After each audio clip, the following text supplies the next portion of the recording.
everybody. Welcome to today's session. My name is Josh Roberts. I'm the Senior Policy Advisor for REScoop EU.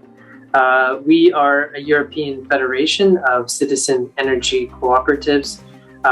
We reside in Brussels and we represent energy communities across Europe to the decision makers in Brussels to make sure that policy is made for citizens wanting to be empowered and take ownership of the energy transition. I'm here today to talk to you about the opportunities that EU legislation and policy now provide for you to be able to create what we would call an enabling framework to promote the development of energy communities in your country. Basically, a lot of the work that we have done over the last few years has been to give you tools so that you can fight for your rights to be part of the energy transition and to use it to empower your local communities. First off, why is this even interesting and why is this important? Well, a few years ago, in 2015 to be exact, we had a study undertaken by CE Delft, and it was on the potential of energy citizens across the EU. And what we found through this study was that by 2050, at least 45% of European citizens will be able to produce renewable energy that is consumed by everybody in the EU. So, that's almost half. One of the more interesting aspects of the study was that if we look beyond renewable energy to energy efficiency, flexibility, electric vehicles, the potential goes up to about 83%. So we're talking more than 8 out of 10 people in Europe could be taking an active part in the energy transition by 2050. And when we're talking about how that looks like, we estimate that around 37% of these people participating in renewable energy production could be done through an energy community. So the potential to be active, not just by yourself, but with your local community is quite great. And we want to make sure that citizens are able to meet this potential. So what have we done in order to make sure this potential is reached? Well, we worked very hard in the negotiation of Europe's clean energy package for all Europeans legislation. And what that basically is, it's a big pack of legislation that impacts the energy market, but more specifically, it now includes specific concepts, legal concepts that recognize both renewable energy communities and citizen energy communities, and it provides a number of different things that will allow communities to enter into the energy market and become active.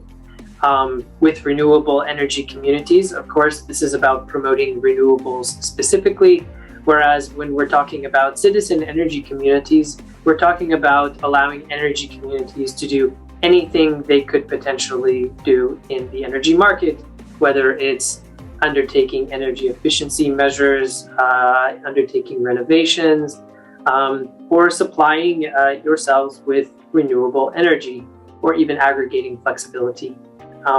You name it, an energy community can do it. What makes it different is that it's open and democratic and participatory and brings citizens along. Just to go through a couple of the main points that you should be aware of so that you know what you're asking for. Where does it really start? Well, first, the definitions are a good place to start. We have these definitions now in EU law, and it's a requirement of each member state to make sure that those definitions are reflected in their own national legislation. These are principles-based, meaning that they're not full of a lot of detail, but they do provide an important indication about how an energy community should be established, who should be able to participate, how it should be governed, and what its primary objectives should be. For us, an energy community is an organizational concept, and they are quite distinct from what we would call a traditional commercial enterprise. that doesn't mean that energy communities don't make profits. It means they use the profits for social innovation rather than to fill their own pockets. So that is very important. But underneath this definition, because what good is a definition if you can't do anything with it, is really what comes underneath that. And for us, there are four key aspects. One is a basic set of rights. I think I already mentioned that. And those rights are really designed to allow energy communities to participate across the market, whether it's the right to produce, to store, to consume, or to sell renewable energy, or conduct any other services on behalf of its members. That's really important. What's also important is that energy communities have a right not to be discriminated against. And there are a number of other aspects that are important to keep in mind to make sure that energy communities can actually operate. Beyond the sort of technical rights, there's also what we call an enabling framework. Now, a lot of people have never started an energy community before. That's kind of the whole point. This policy is designed to help new energy communities get started. But new energy communities need a lot of help. They need expertise, they need to know how to get financed, they need to know how to engage with with the local network operator or the regulator to get licenses, all of this stuff. And it's not really that straightforward. So what we basically asked for and what we now have is what is called an enabling framework that member states are supposed to put in place so that communities have certain tools to help them get started.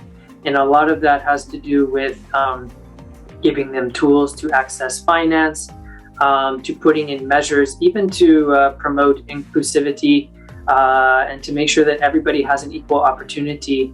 You know, when we're talking about vulnerable customers or lower income households, these are real issues and policy needs to address those, and member states are supposed to put those in place. Beyond that, there's also important provisions that ensure that at least renewable energy communities are able to access support schemes that help them market their energy, and so that they can actually have a revenue stream to do different things around social innovation, whether it's funding renovations of public buildings or addressing energy poverty.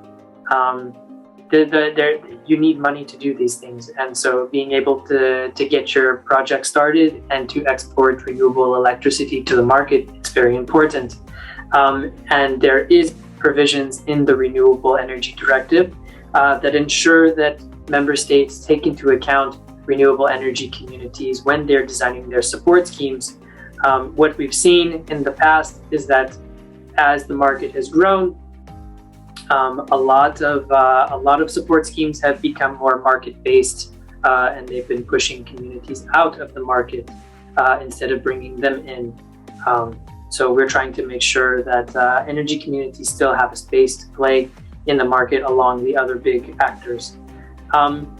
And again, towards the end, we're getting a little bit technical now, but there are also provisions in the clean energy package that ensure that energy communities are proportionately treated in regulation, and that can mean reducing specific requirements. Regulation generally has been designed for larger market actors, professional market actors, and now that we have these new, smaller and non-professional market actors, we need to rearrange the regulations to ensure that they are not prohibited from entering into the market simply because the rules were originally designed for, big utilities. So a lot of that needs to change. And what you might find is that it will be actually hard to develop an energy community without these frameworks in place. So just in terms of the opportunities, this is sort of a first port of call. I'm sure you're all preparing yourselves on how to actually set up an energy community. But once you set it up, you need a policy framework in place to ensure that these energy communities can actually do what you intended them for them to do. So just to kind of, summarize, And before all of this, it's probably worth mentioning the very first place to start, and that is another requirement the member states have, and that's that they need to assess what is the actual potential. So going back to the potential, the CE Delft study that I mentioned at the beginning, this should actually, these types of studies should be happening at the national level. Your governments have a responsibility to understand what this sector could look like and what its citizens are actually asking from it. I encourage you to engage in a dialogue with your government to make sure that they do this. That way they're putting the correct policies in place, whether they're at national level, whether they have to do with the definition or support schemes, or even if it's at your local level or regional level, if you're talking with your local authority about how you can cooperate with them or how they might be able to support local initiatives in your area, the options are ultimately limitless. So I hope this has been helpful. I hope this points you in the right direction. You can always visit our website or get in contact with us if you have specific questions, as we consider it one of our primary responsibilities to ensure that you understand what you now have to work with and to make sure that you're able to exercise your new rights effectively. So thank you. I hope this presentation has been informative, and I hope you enjoy the rest of the course. Thank you.